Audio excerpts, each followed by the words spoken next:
l'émotion. Boker Tov. Chag Sukkot Be'ezrat Hashem Zecher La'anei Kavod, en le souvenir des nuées de gloire. Alors c'est sûr que cette mahlouquette que nous avons dans la Gemara, à savoir pour la fête de Sukkot, qu'est-ce que nous voulons fêter? Est-ce que c'est la fête des cabanes ou est-ce que c'est la fête B'Siyata D'Ishmael des Ananei Kavod? Une question surplombe cette question-là, puisque tout est livré Elohim Chaim, donc les deux raisons sont valables. Il y a le côté physique et le côté métaphysique. Il y a le côté des cabanes que nous fabriquons, et il y a le côté des Ananei Kavod qui représente les bras de la Shekhinah, donc Akadosh Baruch Hu qui vient Be'atzmo Birvodo lui-même nous prendre dans les bras pendant la fête de Sukkot. Mais s'il y a une question qui se pose, et cette question-là demande quand même réflexion. Si on vient fêter, remercier Akadosh Baruch Hu en commémorant d'une certaine façon, eh bien cet extraordinaire miracle de ces nuées de gloire qui étaient aussi bien sur notre tête que sur les côtés, devant, derrière et en dessous de nos pieds, car il faut savoir que dans le désert, on ne marchait pas dans le désert, mais on était transporté par cette espèce, selon le Midrash, de nuages, comme une espèce de tapis qui roulait comme ça par lui-même. On était donc protégés, les flèches qui nous étaient bien entendu destinées n'arrivaient pas à leur cible parce que les nuages formaient une espèce de bouclier. C'était un masgan, comment on dit un masgan en français, une climatisation dans une chaleur insupportable où Baruch Hashem faisait 25 degrés avec une petite bise sympathique, tout était vraiment bien. Hein? Coca zéro, il y avait tout, Cola zéro, ouais. Fais la pub pour eux. Et ainsi de suite, vraiment tout était bien. Mais il y a eu que ce miracle pendant que nous étions dans le désert 40 ans. Il y a eu la manne, et puis il y a eu le BR de Myriam, et puis il y a eu les cailles. Ouais, il y a eu plein de choses. Alors pourquoi est-ce que les Chachamim, Be'eksem, nous ont pas octroyé la magnificence de cette fête aussi à travers la boisson et puis la nourriture? La fête de la boisson, de la nourriture, ça n'existe pas. Chaque fête juive est accompagnée de cela, mais c'est pas destiné ou prédestiné Milechatrila depuis le début à la fête de Sukkot. Donc pourquoi est-ce que si on a eu 3 miracles, on sait que par rapport à tout cela, nous avons eu le BR, le BR on appelle ça le BR de Myriam, d'accord? Et la manne est venue par rapport à Moshe, et pour finir nous avons eu le Ananei Kavod, la nuée de gloire. Donc pourquoi est-ce que dans ce cas-là, on ne poserait pas la question en disant, mais pourquoi on ne fête pas la fête de la manne et la fête du puits de Myriam? La question, c'est pourquoi la Torah n'en parle pas. La Torah en parle, mais pourquoi la Torah ne vient pas commémorer cela? Pourquoi on ne vient pas remercier Hachem pour cela?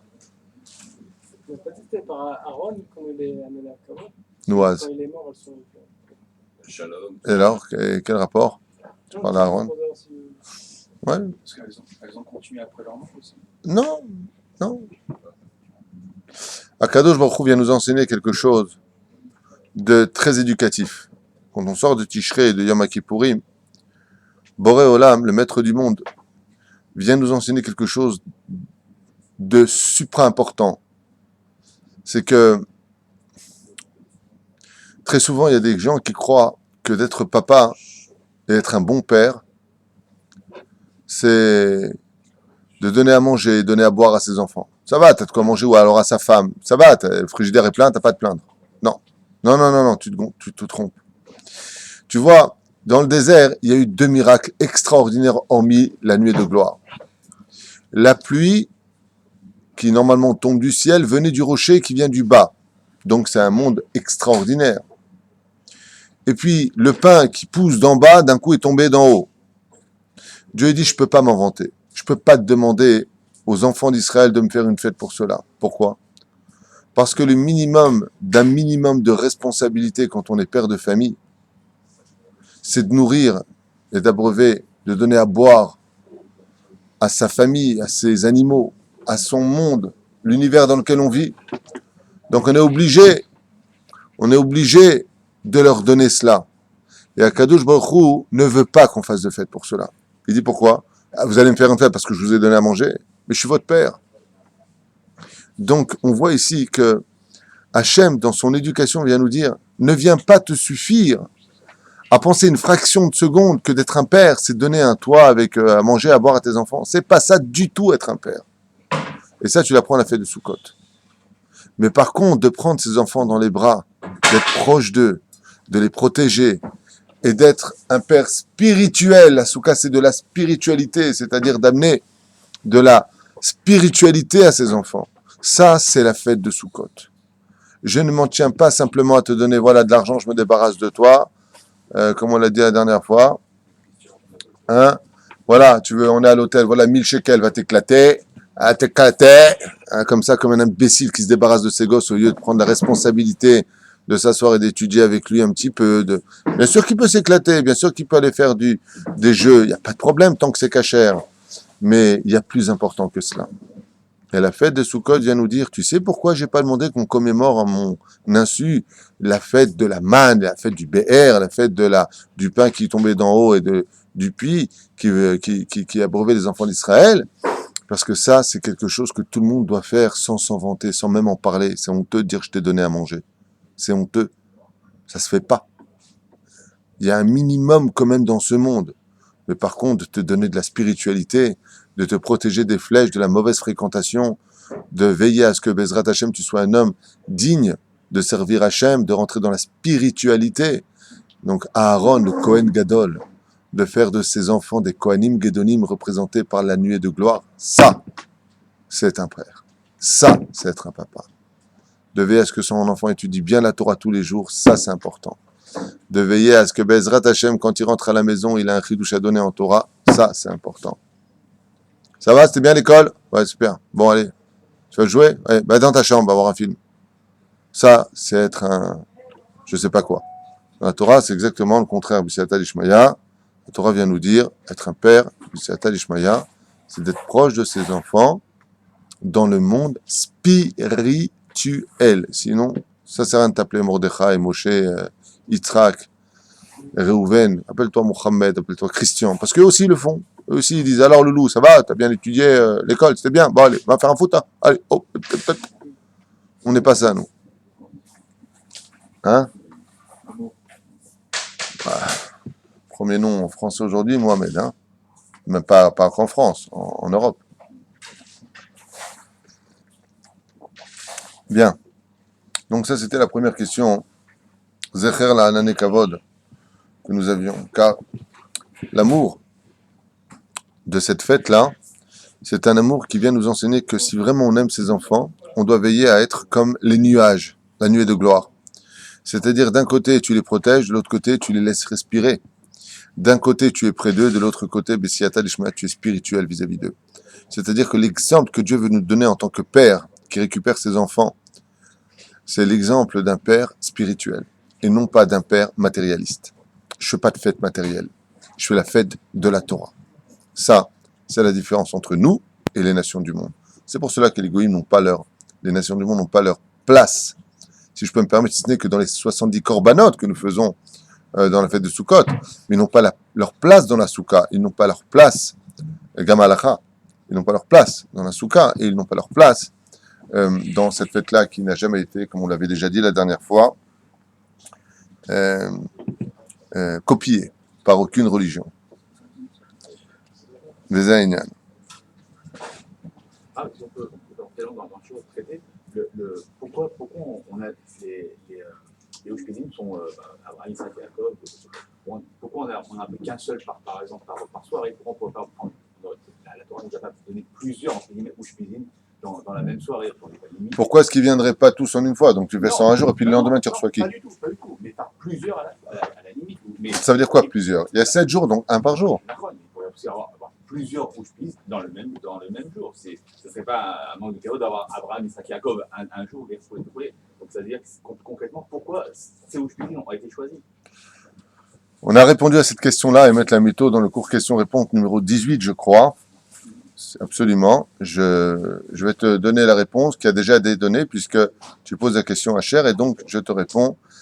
Les Ushpizim ne viennent pas seuls. Ils viennent avec un monde, un univers qui dépasse l'entendement humain qu'on appelle les séphirotes. Et on vient réparer chaque jour, chaque éhara, c'est-à-dire chaque jour vient avec un potentiel de lumière pour réparer une séphira. On ne répare pas deux voitures en même temps. Quand Abraham vient, il vient avec la sphère de Chesed. Donc on va se rectifier dans notre conduite dans le Chesed. Jour d'abondance. Quand Yitzhak, le lendemain, vient, c'est son jour à nuit. Vayerev, Vayeboker, Yom Echad. Chaque jour vient réparer quelque chose. On n'a pas le niveau dans notre façon de vivre pour avoir la force de réparer plus d'une chose par jour. C'est pour ça qu'on fait chaque jour une ascension. On avait répondu à cette question. Chaque personnage qui rentre vient avec une réparation. Et c'est pour cela que chez nous, par exemple, nous avons la tradition dans notre soukha, tous les ans, de parler un bon conseil que je donne, pour ceux qui veulent m'écouter, en tout cas c'est ce que je fais moi personnellement, j'ai lancé ça depuis déjà pas mal de temps, et ceux qui me suivent le font. Quand vient le premier soir, je parle de la biographie d'Avraham Avinu. Comment est né Avraham, d'où est-ce qu'il vient, sa réincarnation, qu'est-ce qu'il a fait de sa vie, pourquoi réellement il s'est réveillé à tel âge, pourquoi est-ce qu'il est resté fâché contre Dieu, et pourquoi Dieu s'adresse à lui à 75 ans. Donc d'abord on parle du personnage d'Avraham Avinu. Ensuite on décalque son chesed. Et on va le décalquer parfaitement, parce qu'on voit que le chesed d'Avraham Avinu était quand même assez violent. Il donnait à manger à boire à tout le monde, mais de l'autre côté, si tu faisais pas le Birkat Amazon, tu payais ou 10 000 pièces d'or, ou tu prenais des coups de bâton sur la tête. Donc on voit que le chesed d'Avraham, c'est un chesed qui est empreint justement de « je te forcerai à faire le bien ». Il faut absolument que tu fasses du bien. Donc le chesed n'est pas si chesed comme nous on le comprendrait de prime abord, la bonté d'Avraham Avinu. Quand vient Yitzhak, alors on parle de Yitzhak. Pourquoi Yitzhak est le seul qui n'a pas changé de nom, par exemple? Pourquoi est-ce qu'il n'est jamais sorti du pays d'Israël, contrairement aux autres, qui sont tous sortis? Pourquoi est-ce qu'il n'a épousé qu'une seule femme, contrairement à son père et à son fils? Et puis, qu'est-ce que représente justement le Korban Ola? Qu'est-ce qu'il est venu réparer? Ce qu'on appelle le Korban de la pensée, le sacrifice de la pensée. Et ensuite, on va définir la magnificence de Yitzhak. Comment se fait-il que Yitzhak, qui soit Midatadin, a été capable d'aimer un rachat, alors que la Midatadin, c'est-à-dire que la rigueur ne peut pas supporter d'avoir un rachat autour de lui. Et là, c'est son fils et il l'aime. Tandis que le tzaddik, on voit même pas qu'il l'aime. Ouais, ça va, t'es là, on te connaît, c'est bon. Donc ça correspond pas du tout à sa sphira. Donc qu'est-ce que réellement la sphira du din? Ensuite, on va parler d'Yaakov Avinu, bien entendu, le combat d'Yaakov quand il est venu au monde. Et puis, qu'est-ce qui s'est passé dans le ventre de sa mère? Comment se fait-il que le libre arbitre se serait subitement annulé, puisque l'un était déjà tzaddik depuis sa conception et l'autre était déjà rachat depuis sa conception, alors que pas du tout. Peut-être qu'en réalité, le rachat était tellement tzaddik qu'il voulait faire tchouva dans les boîtes de nuit ou dans les bâtés avodazara. C'est une déa qui est aussi énoncée. Et on va parler ensuite de la mida de la Tiferet. Vechen pour Moshe, Vechen pour Aaron, Vechen pour tout le monde. On connaît tout ça. Hein? Il y a des livres, des midrashim. Absolument, il y a des midrashim. Et moi, c'est ce que je fais en général à la table chaque soir. Donc, je dis comme ça, Rabotai, aujourd'hui, nous accueillons Avraham Avinu. Donc, ça va être ce soir, puisque nous rentrons ce soir dans la soukha. Et je vais parler d'Avraham Avinu et poser des questions pour attirer et pour intéresser en général Bli Neder, les enfants, les gens qui sont conviés à la table, leur poser des questions sur Avraham Avinu B'Etzem. Pourquoi d'ailleurs il a eu ce nom? À quoi correspond exactement ce nom? Cette Gematria, qu'est-ce qu'il est venu nous enseigner particulièrement? Est-ce qu'il aurait pu avoir un autre moyen que de faire naître Abraham, si ce n'est qu'après 20 générations depuis la création du monde, comme le précise la Mishnah, et ainsi de suite. Donc chaque jour, si tu veux, demande de recevoir un personnage. Pour te répondre, échanger de réponse à ta question, quand on reçoit un roi, on n'en reçoit pas deux en même temps, parce qu'on ne sait plus qui respecter. Et comme chacun est roi dans sa sphère, Avraham est le roi de la Sphirata Chesed. Yitzhak est le roi de Sphirata Gevora. Donc on dit on ne met pas une couronne sur deux têtes. Donc c'est encore une des réponses que je voulais te donner, c'est que chaque jour, Bezrat Hashem correspond à cela. Besséder? Tu veux encore une réponse? C'est le plaisir. On va rentrer dans la profondeur un peu plus alors.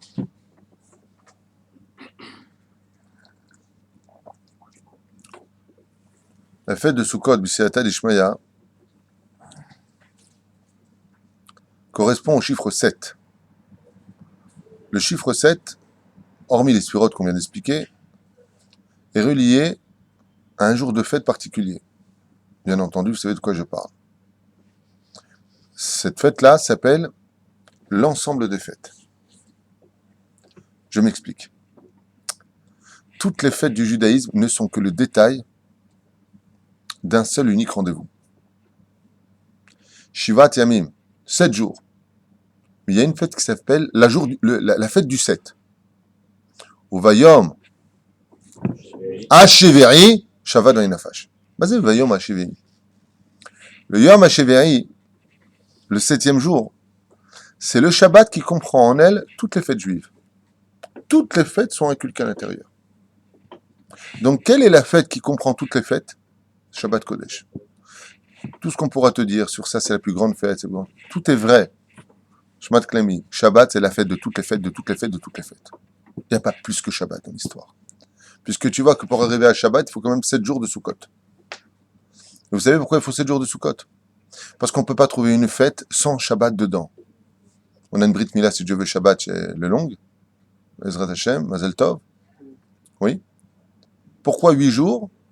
Les sages nous disent parce qu'il faut qu'il y ait la Gdusha du Shabbat qui vienne imprégner l'enfant de cette Neshama Yetera, de cette Neshama supplémentaire qui lui donnera la force de résister à la Brit Mila. Pourquoi 7 jours de Sukkot? Parce qu'il faut qu'il y ait absolument Shabbat qui vienne couronner, embrasser, comprendre dans sa magnificence Hayem Ekom Kevodo Leharitzo, c'est-à-dire la Neshama de Chaya, qui veut dire la vie. Les fêtes juives ne peuvent exister qu'à travers la vie. C'est pour cela que la fête de Shabbat, elle est fréquente, elle est hebdomadaire. Tous les 7 jours, ou Vayom Eshivei, le 7e jour, Shabbat Vainafash. Maintenant, quand tu viens décortiquer un petit peu à l'intérieur, mais qu'est-ce qu'il y a à l'intérieur du Shabbat? Tu ouvres le livre du Shabbat, tu as dedans toute l'histoire juive. Tout est inclus à l'intérieur de ce Shabbat Kodesh. Et là-bas, tu vas y découvrir les 7 jours de Sukkot. Tu vas y découvrir les 7 jours de Pessah. Tu vas y découvrir la fête de Shavuot. Tu vas y découvrir la fête de Hanouka et de Purim, de Tou Bishvat. Toutes les fêtes juives sont incluses dedans. À tel point que, comme je vous l'avais déjà dit, à propos de Shabbat, tout celui qui est Shamer Shabbat Kelkrata, même s'il n'a rien fait de la semaine, on lui pardonne tout. Alors, quel rapport avec la fête de Sukkot? La fête de Sukkot, c'est une fête particulière, car elle est reliée particulièrement à cette notion, je n'aime pas ce mot-là, mais c'est le bon que j'ai employé pour qu'on se comprenne, religion juive. En réalité, notre mode de vie, notre vie, même pas un mode, c'est notre vie. Parce que la Teudat Zehut, c'est-à-dire la carte d'identité de chaque juif, c'est le Shabbat. Ça veut dire que quand un homme partira de ce monde à 120 ans dans les meilleures conditions du monde, Amen, comme vous dites, l'ange qui vient le chercher lui demande sa pièce d'identité. Qu'est-ce qui se passerait en Russie, par exemple, si on demandait la pièce d'identité à un homme, ou le FBI aux États-Unis? En Europe, c'est foutu. Mais il demande la pièce d'identité. Ouais. Et que cette pièce d'identité n'existe pas. Qu'est-ce qu'on fait de ce bonhomme? Tu viens de donner la réponse. On l'emmène immédiatement au commissariat de police, on lui pose quelques questions, on le met en quarantaine 48 heures, 72 heures, premier avion, direction, d'où tu viens, tu dégages. On ne te garde pas. C'est exactement ce qui se passe avec le FBI des anges spirituels de Dieu. Quand une personne décède, c'est pas t'es né juif d'une mère juive, t'es juif. Ça, c'est vrai. C'est la halacha, c'est le Shulchan Aruch. Mais tu peux perdre cette identité si tu te comportes comme un goy. C'est pour ça que le Shulchan Aruch nous dit, c'est lui qui est Mechalel Shabbat, qui est Befaresia, tu transgresses le Shabbat, par exemple, prenant ta voiture, tu es indigne de goy gamour. Donc, tu peux avoir ta carte d'identité, mais tu peux la perdre aussi, cette carte d'identité, comme ça pourrait se passer pour nous dans la vie, on peut perdre sa carte d'identité. Donc, il va falloir la renouveler. Cette carte d'identité se renouvelle dans un ministère qu'on appelle le ministère de l'Intérieur. Si vous arrivez, Misrad Apnim. Vous êtes où, dans quel monde? Misrad Apnim. Tu vois, Misrad Apnim, Shalom, j'ai pas ma Teudat Zehut, je voudrais la refaire, non? Tu vois, ministère de l'Intérieur. En France, au commissariat central, je sais pas où vous allez, peu importe. Francia. Il faut changer le nom. Francia. Là-bas, on va là-bas pour le faire. Donc, on peut renouveler. Quand tu sors de Yom Kippourim, tu rentres dans la Souka. Le Zohar Kadosh nous dit que Soukot, c'est le commissariat de police en France, si tu préfères, ou alors le ministère de l'Intérieur. D'où le verset. Kol Ezrach be'Israël tishvu shivat yamim. Mais c'est Kol Ezrach. C'est la première fois de l'histoire juive qu'on lit le mot Ezrach. Comment on dit en hébreu, quelle est ta nationalité? Bravo. L'ulpan a servi à quelque chose. La Ezrahut. Ezrach veut dire en hébreu la nationalité. Donc, qu'est-ce que c'est? Kol Ezrach Israël. Tout celui qui veut récupérer sa Teudat Zéhout, il vient la récupérer au ministère de l'Intérieur. C'est la fête de Sukkot. Quand tu ouvres le Shabbat, qui est le Shvi'i, c'est-à-dire lui-même, et que tu as gardé ta carte d'identité, alors, Be'ezrat Hashem, Inematov Umanaim, tu as cette carte d'identité, mais quand est-ce qu'elle se renouvelle, cette carte d'identité? Quand est-ce qu'elle est remise à jour complètement? C'est dans la fête de Sukkot. C'est pour cela que seul celui qui est juif peut rentrer dans la Soukha, parce que tu viens chercher ta Ezrachut, Teudat Zeut Yehudit, Ata Yehudi. Kol Ezrach Be'Israël, chez lui, il pourra rentrer. Alors regardez ce qu'il nous dit maintenant, Be'ezrat Hashem, le texte des sages. Installez-vous là-bas, comme c'est marqué dans Vaïkra. Il y a déjà marqué Tishvu, Yeshvu, Tishvu. Pourquoi on nous demande de nous asseoir? Donc c'était pour répondre à un autre niveau à ta question, pour comprendre qu'en réalité, il y a l'extériorité qui est la Chokhmah, ce qui fait qu'avec Shabbat, il n'y a pas de Chokhmah. Il n'y a pas de je m'arrange avec Shabbat. Tu dois être Shomer Shabbat. Quand tu rentres à l'intérieur, c'est la Bina. La Bina, on peut s'arranger. Tout celui qui mitztaher dans la Soukha, tout celui qui, pour qui c'est difficile de rester, il fait trop chaud par exemple, ou il fait trop froid, ou il y a trop de moustiques, ou il y a sa belle-mère, je sais pas, un truc qui vraiment va le déranger, peu importe. Ouais, les pauvres belles-mères. Eh bien, à partir de ce moment-là, s'il est mitztaher, il est patour. Patour mina soukha. Ça veut dire que tu peux sortir de la soukha. Parce que la soukha, elle appartient, si tu veux, à cette notion de transition, d'intériorité, de bina. Shabbat, c'est la chokhmah. Même si on sait que dans la sphirot, c'est la malchut. C'est pas de ça que je parle au niveau de l'emplacement. Il n'y a pas de chokhmah avec Shabbat. Tu dois être Shomer Shabbat, c'est vital pour toi. La preuve en est. C'est tellement vital que si un juif est malade au point de le transporter à l'hôpital, on doit prendre sa voiture et vite l'emmener à l'hôpital pendant Shabbat Kodesh. Donc on voit que la vie du juif est plus importante que celle du Shabbat, mais tant qu'il est juif. Ah ben, s'il ne se comporte pas comme cela, les filles à halakha, c'est peut-être pas ce qu'on fera, parce qu'on va dire, il a fait tchouva. Mais si on sait que la personne est mechalel Shabbat, c'est baya. Mimélé, il s'en fout de ce Shabbat. Il s'en fiche. Pas bon, rien à faire, moi, le Shabbat. Le mec, il te dit, il est en train de mourir, je ne ferai pas de tchouva, je ne serai jamais Shomer Shabbat. Baya. Baya. Il y a des gens qui le disent ouvertement.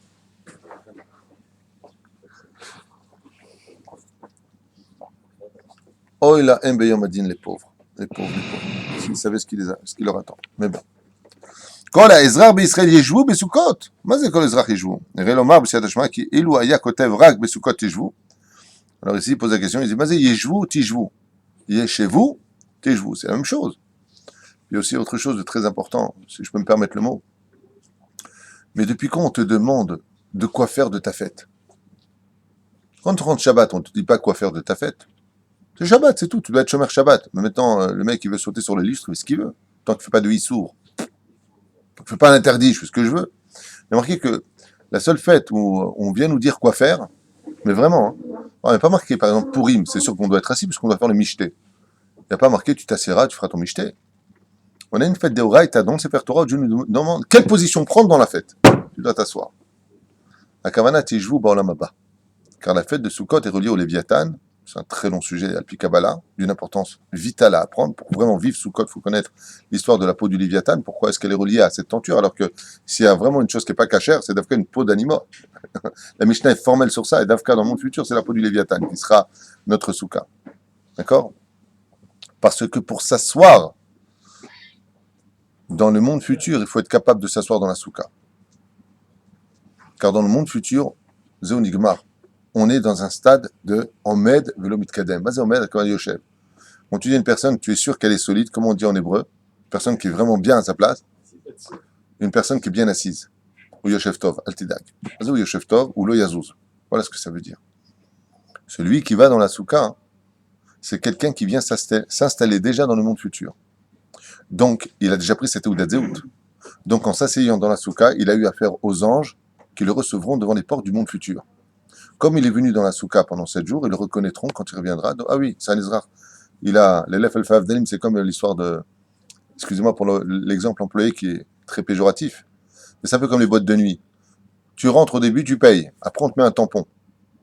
Après, tu ressors, et quand tu rentres, tu remonterais ton tampon. C'est exactement ça, la fête du Sukkot. Tu viens à l'intérieur, on te met un tampon. Quand tu pars de ce monde, tu arrives devant les anges. Qui dit Sukkot. Ah, Tijvou, mais Sukkot. Yejvou, Tijvou. Tu t'es assis, tu t'assieras. Il faut être fou pour quitter la souka. Maintenant que vous avez entendu ça, il faut être fou pour quitter la souka. Il y a un chassid en Russie. Et il était dans la souka et d'un coup, il commençait à pleuvoir, mais c'est terrible. Terrible. Des cordes terribles. Et son shtreimel et tous ses habits sont devenus chnana comme ça, tout tombé un petit peu sur lui. Et il y a d'autres chassidim qui sont passés et ils lui ont dit Kola mister besouke. Tout celui qui souffre dans la souka, on est quitte. Et ça s'appelle un chassid choté. Ça s'appelle un chassid idiot. Alors il leur a répondu Ani samer liot chassid choté. Il vivait tellement la souka qu'avec toute la pluie qu'il a pris sur la tête, il dit mais tu te rends compte, si tu restes dans la souka alors que tu es mitzter, tu es appelé un imbécile. Ouais, laisse-moi être un imbécile. Un imbécile. C'est comme quelqu'un un jour qui a dit à une autre personne, alors qu'il avait étudié la Torah toute la journée, il est parti étudier la Torah la nuit. Il lui a dit, tu es fanatique ou quoi? Il lui a dit, je t'abbarre chez moi, quel compliment tu viens de me faire. Tu te rends compte, je suis fanatique de Dieu. Comme elle est belle. Bien sûr, s'il est fanatique de Dieu à travers sa femme, ses enfants, ses obligations, de la Ketouba, hein. Pas un fanatique de Dieu sans tout ça. Ça s'appelle tout ce que tu veux sauf un fanatique, ça s'appelle un débile. Dieu a répondu pour cela, Ta'azov oti. Alors, première explication qu'il donne ici le Rav Rabbi Yehuda Tzadka Zecher Tzadik Vekadosh Ivracha. Il dit pourquoi il est marqué Yeshvou et Tijvou. Il dit parce que si Chazve Shalom, il n'y avait pas eu cette redondance, ouais, on appelle un pléonasme. Non, c'est plutôt une redondance ici. De dire la phrase Tijvou, au niveau du Pshat, ça voudrait dire que cet ordre s'est adressé à qui? Uniquement pour les enfants d'Israël dans le désert, et pas plus que cela. Donc, cette fête-là vient nous dire que c'est pour eux à cette époque et pour toutes les générations qui viendront plus tard. Yeshvou, c'était eux. Tijvou, c'est nous. Donc, on a encore l'obligation. Parce qu'il y a des gens qui auraient pu dire, mais qu'est-ce que tu vas me casser les pieds avec une fête qui a lieu il y a 3400 ans? C'est dans le désert. Qu'est-ce que j'en ai à faire? Mais la Torah te demande de le faire encore aujourd'hui. Parce que la Torah, ce n'est pas une commémoration antique, mais le fait de t'asseoir aujourd'hui, tu renouvelles ce que tu es toi dans ta génération aujourd'hui. D'accord? Donc c'est pour ça qu'il y a des fois, déjà deux fois les morts. Et qu'est-ce que ça vient nous apprendre, Maïnaf Kamina? Pourquoi la Torah Behemet viendrait nous dire une telle chose? Regardez bien la réponse, elle est très belle. Chez Zachou Vetahad Kis Anane Kavod, Machen Ken et Sh'ar Adorot, Shelo Hagenu Aleem Anane Kavod. Il dit, Pashut Meod, parce que dans la génération du désert, nous avions les nuées de gloire qui nous entouraient. Mais là, après ça, on n'a plus ça. Quand est mort Aaron, Igmar Asipour. Ve'en domé Chag HaSukkot et Sh'ar HaChagim כפסח וחנונים ונראה שם, אילו לא נגאלו אבותינו עדיין, אנחנו ובנינו זכו והיינו משועבדים, ולכן גם אנחנו שותפים בגאולה, מה שאין כן בחג הסוכות. Donc, la fête de Pessah n'a rien à voir avec la fête de Sukkot, car si, comme on l'a dit dans la fête de Pessah, nous n'étions pas sortis d'Égypte, nous serions encore esclaves en Égypte. Mais les Anané Kavod, eux, ils ne sont pas revenus. Donc le fait de faire les Sukkot, nous refabriquons nous-mêmes les Anané Kavod. Donc qu'est-ce que c'est la Soukha? Les Anané Kavod, Mamash, c'est une reconstruction des Anané Kavod. Nous proposons à Kadosh Baruch Hu, Basuli Mikdash, faites-moi un Mikdash pour que je puisse résider parmi vous. Il y a la Shrina à l'intérieur. Mamash et la Shrina. לכן חזרה התורה ואמרה כל עזרא בישראל ישבו בסוכות. וזה תתיישב לנו פה שתחילה אמר בסוכות תשבו, לשון נוכח, שהרי מדבר עם משה דורו. Et maintenant, comme on vient de le dire, ça vient nous enseigner que nous devons remettre en application, pour nous aujourd'hui, vraiment cette même phrase. C'est pour cela que comme à l'époque, quand on lançait des flèches, les Anané Kavod, qui veut dire la nuée de gloire, empêchaient tout missile de pouvoir nous atteindre, le fait de refaire notre soukha, c'est le bunker le plus sécurisé de tous les bunkers sur Terre. Parce que notre toile, oui, qui est si légère et que n'importe quel petit canif pourrait ouvrir, devient d'un coup l'arme la plus importante et la plus protectrice du peuple d'Israël. Mais pour ça, il faut de la bravo, Emouna. C'est pour cela que la fête de Sukkot s'appelle la fête de la Emouna.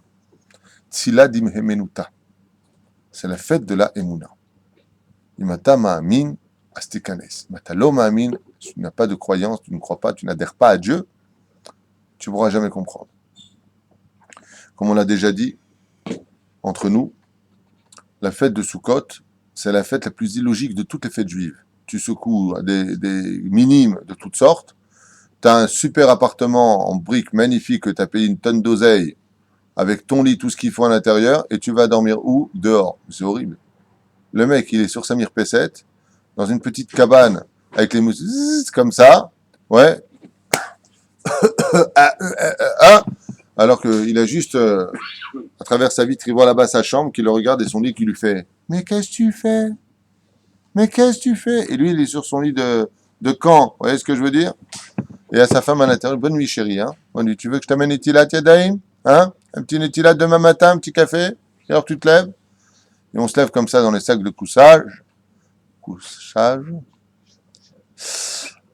dans son lit, et Baruch Hashem, avec le foulard, fatigué, crach des mollusques, l'oyster. C'est hyper logique comme fête, vous avez compris? C'est hyper illogique. Vraiment de la Emouna pour laisser tomber cela pour rentrer là-bas. Faites de la Emouna, c'est anti-logique. לכן אומר לנו הזוהר הקדוש, פרשת אמור, כמו שמראה là-bas, עד שעמד השאלה למה דיבר בתחילה בלשון נוכח, סיים בלשון נסתר, ינשם, טוב, il ne veut pas rentrer là-dedans.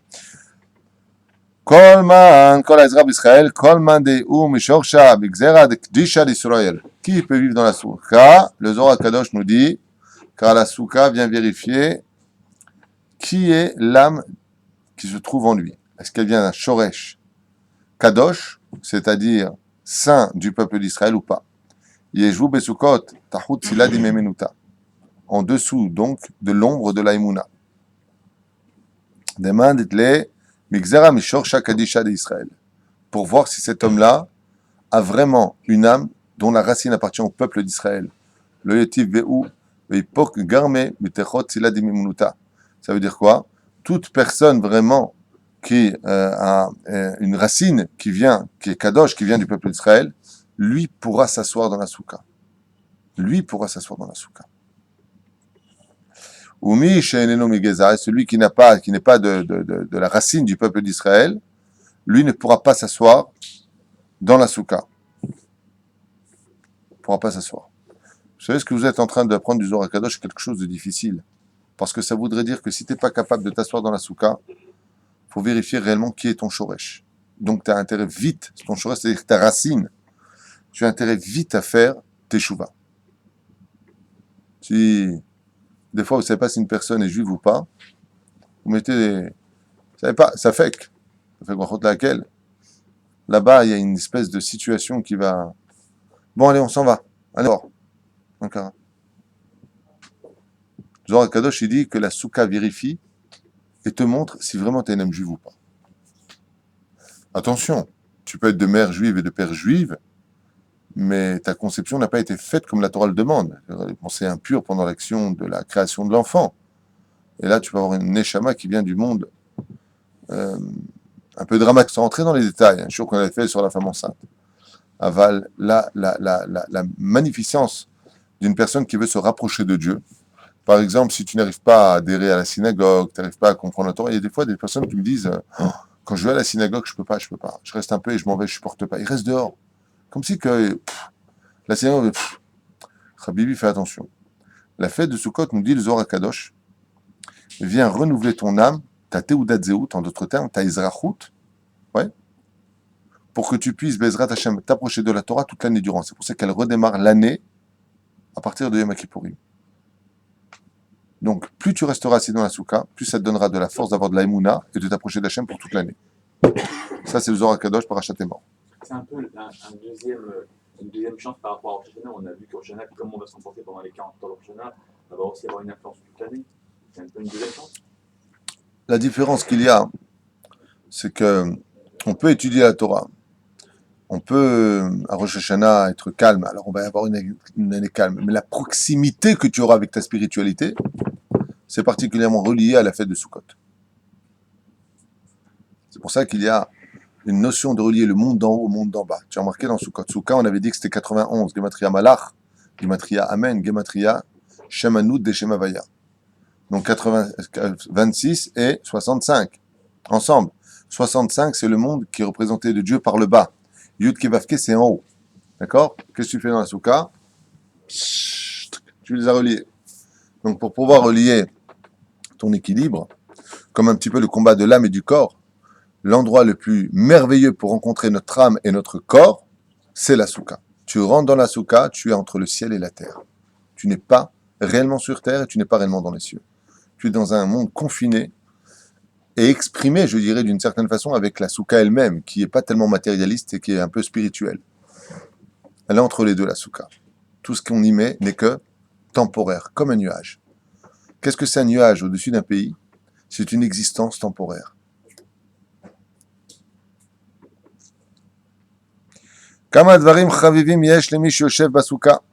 Combien de choses sont merveilleuses autour d'un homme qui s'assoit dans la Souka? Les filles pshuto shalazoar. C'est vraiment, je dis des choses et vous réagissez pas, alors je vais peut-être réagir pour vous, si je peux me permettre. Je vous lance des trucs, des gématriotes et tout ça, mais vous réagissez pas. Souka, gématria, malach. Ouais. Moi, si j'avais entendu ça de mon rêve, j'aurais dit, non, stop, gématria, chaussures aussi, pendant qu'on est. Nous, on dit 2 jours après, dès qu'on a revu le tuyau. Ah, c'est 2 jours plus tard, quand vous revoyez le shiur, vous notez ces questions. Alors pose-la maintenant avant les fêtes. Quand tu diras ce soir à ta famille, vous savez que Souka, gématria, malach, 91. Mais pourquoi? Parce que les malachim, eux, ne peuvent avoir dans leur vie qu'une seule mission dans leur vie. C'est-à-dire que dans leur vie, pas que dans leur vie. Mais un malach ne peut accomplir qu'une seule mission. Ouais. Le Ma'inaf Kamina. Quelle différence? Quand tu rentres dans la souka, tu ne peux avoir qu'une seule mission. Je rentre, je m'assois, je fais rien. Dans toutes les fêtes juives, si tu fais rien, c'est comme si que tu dors, tu n'as rien fait. Ça s'appelle, par exemple, je rentre au Beth Midrash, je n'ai pas étudié.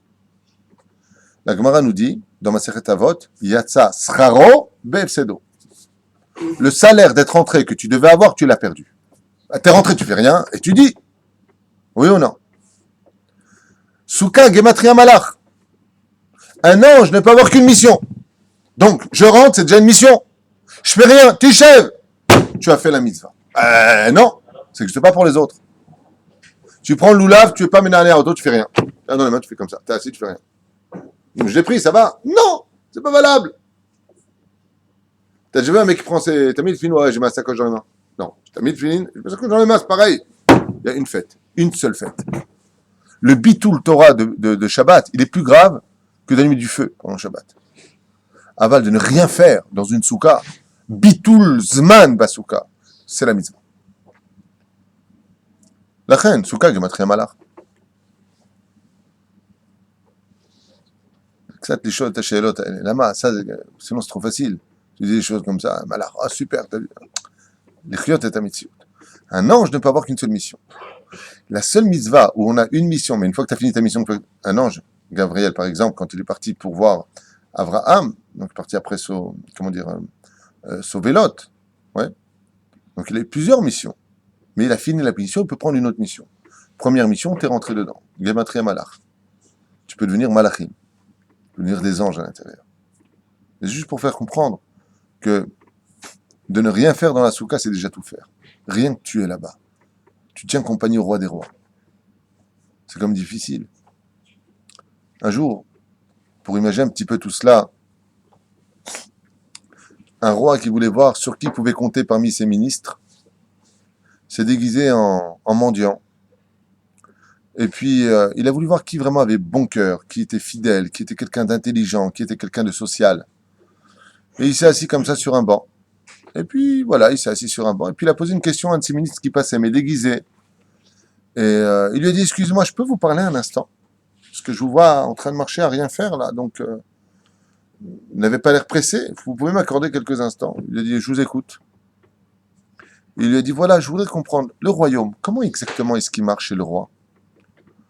Euh, Bah écoutez, comme vous pouvez le constater, tout marche bien. Bon, excusez-moi, je suis un peu pressé, au revoir, monsieur.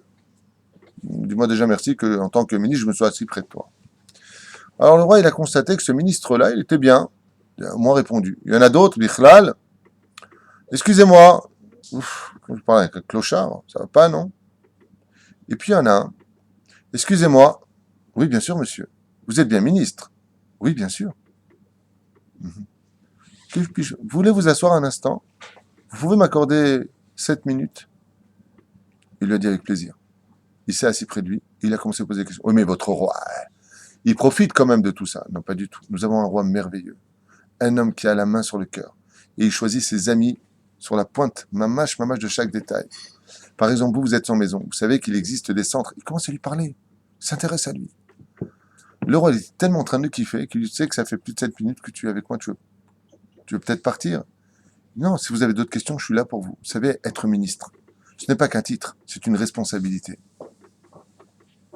À ce moment-là, il a enlevé ses habits de haillon et il lui a montré qu'il était le roi. Il a enlevé son maquillage.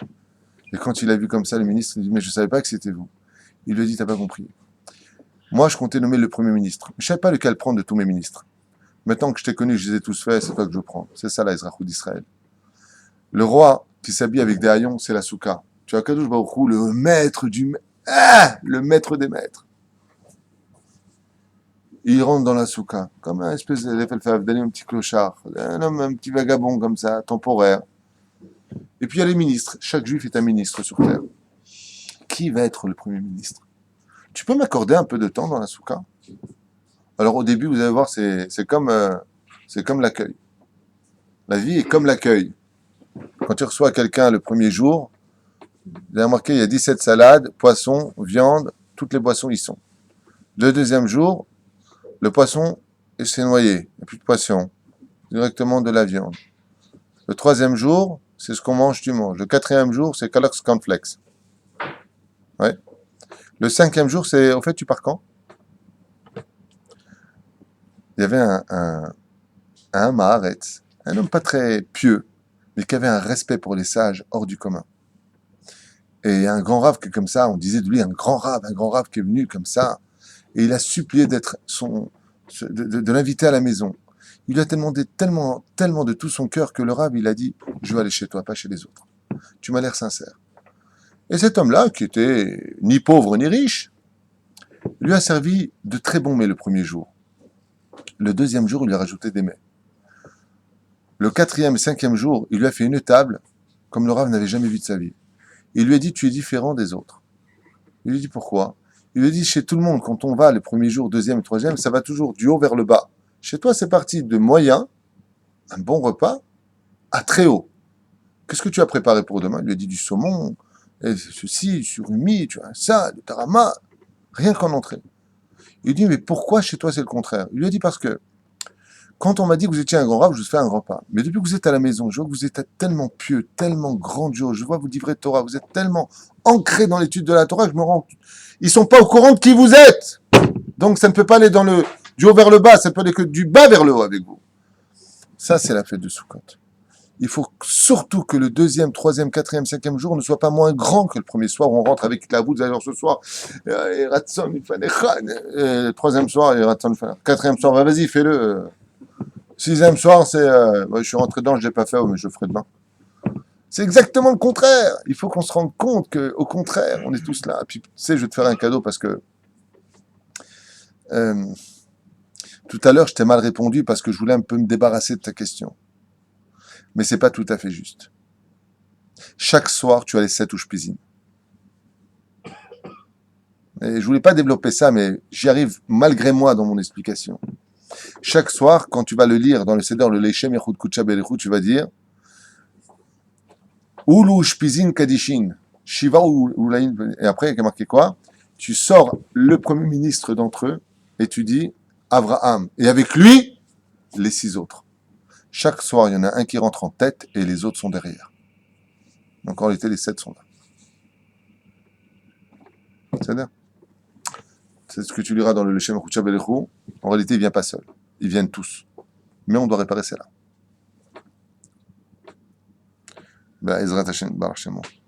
Donc, c'est ce qu'on fait. Quand on vient dans la soukha le premier soir, il faut ressentir cela. Akadosh Baruch Hu, après, il se dévoile à toi. Si tu as fait un soukot, Marta Bechagecha, tu as été sa mère dans ta soukha. Et pourquoi est-ce qu'on va te demander d'être heureux dans ta soukha? Parce que c'est très difficile d'être heureux dans une soukha. On a envie de rentrer à la maison. On a envie de se reposer, de retrouver son lit. Et ça, Marta Bechagecha. Et pourquoi Dieu a fait en sorte qu'il n'y ait rien dans une soukha? Parce qu'il veut que ta joie ne soit que pour lui, parce que c'est la seule chose qui pourra te donner de la joie dans la soukha, c'est de savoir que Dieu y est lui-même. C'est tout. Il n'y a pas autre chose. Il n'y a pas un truc intéressant qui va... Pas de télévision, voir un film dans une soukha, mais ça va pas ta tête.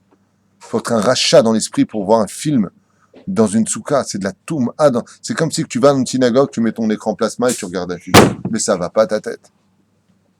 Ouais. Mais t'es malade.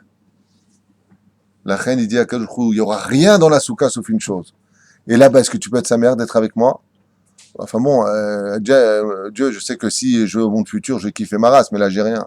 Parce que ici, à Kadosh Baruch Hu, il s'est enveloppé d'un habit de haillon, entre guillemets, si je peux me permettre l'expression en exemple, d'une petite cabane sur les épaules. Mais si Be'ezrat Hashem, tu es patient, alors tu verras que quand il vient, oh, roi, je vous avais pas reconnu. Parce qu'on ne reconnaît pas Hashem. C'est pour ça qu'on est aveuglé. On est aveuglé par quoi? Par les nuages. Cette toile qui nous entoure nous aveugle de la spiritualité qu'il y a autour. Mais si on avait les yeux pour voir, si on était des gens kadosh, on y décernerait Hachem juste au-dessus, en train de nous bénir et de danser, avec les anges pour nous, pour les enfants d'Israël. Pour ça que, mesdames, faites très attention, moi je peux le dire ici puisque je suis en cours, ne rentrez pas, si vous avez malheureusement pas encore compris le message de l'importance de la pudeur pendant Sukkot, combien il est important d'être pudique dans la vie, de façon générale, mais alors dans la soukha, va vite t'habiller. C'est pas un endroit où on rentre avec les bras à l'air, c'est pas un endroit où on rentre avec des jupes courtes. Malheureusement, si chas v'shalom dans la vie, tu crois que tu as besoin de te montrer pour plaire, j'espère qu'un jour tu évolueras, sans juger quiconque. Ouais. J'espère qu'on arrêtera de suivre la mode des goïms, parce que ça se paye très cher, comme c'est marqué dans Shulchan Aruch. On ne fait pas un cours sur la sniout. Mais fais très attention quand tu rentres dans la soukha d'aller bien te couvrir, parce que la shrina y est. Et quand il y a de la znout, alors automatiquement la shrina s'en va. Là où il y a de l'impudeur, Akadosh Baruch Hu ne reste pas. Dieu veut des gens pudiques. Tout comme on ne fait pas de bêtises dans une soukha, on ne parle pas de sicha betela, comme on l'a déjà dit. On ne dit pas des choses futiles dans une soukha. Aval de l'autre côté, il faut être intéressant, intelligent, souriant, plaisant. Tu as le droit de faire des blagues, si tu en as une d'ailleurs, tu m'en donnes, mais une bonne. Des choses de sympa, tu vois. Et bien entendu, pas à caractère interdit. Vous avez compris de quoi je veux dire, hein? Bonne chose comme ça. Vaz tisku bezrat Hashem le orot shukot shel Leviatan bezrat Hashem. Ufros anu sukat shel Omecha. On besoin de Misayem parce qu'il est déjà 9h avec une phrase importante. Qu'est-ce qu'amène la soukha? Le shalom. Ufros anu sukat shel Omecha. La soukha amène le shalom. Quand tu rentres dans ta soukha, tu dois tout oublier. À l'extérieur, tes soucis, le travail, tu es dans la soukha avec Hachem. Parce que quand tu sortiras et que le 7e jour, si tu as vraiment fait ce qu'il fallait dans la soukha, de vivre cette soukha et que tu enlèves, le jour où on va te dire maintenant je suis avec toi toute l'année, alors je vais vous dire quelque chose qui n'a peut-être pas encore été enseigné jusqu'à ce jour. Mais il faut savoir que on est passé à l'état de Rosh Hashanah, de serviteur de Dieu. Quand on arrive dans Yom Kippourim, il faut arriver à l'état de fils de Dieu. Quand on arrive dans la soukha, on arrive à ami de Dieu. Yedid. On arrive à l'état de Yad Beyad. Mazé Yad Beyad, Yedid, ami. Alors on devient l'ami de Dieu. Donc quand on a fait nos 7 jours dans la soukha, on a le shalom pour toute l'année, Be'ezrat Hashem. C'est ce que je vous souhaite à tous. Un bon shalom, une bonne Teudat Zehut. Et n'oubliez pas un détail. Cette fête-là, c'est le ministère de l'Intérieur. C'est là-bas on va renouveler notre Ezrachut. Miou Yehudi, Asouka Tagid. Qui est juif, la soukha le dira.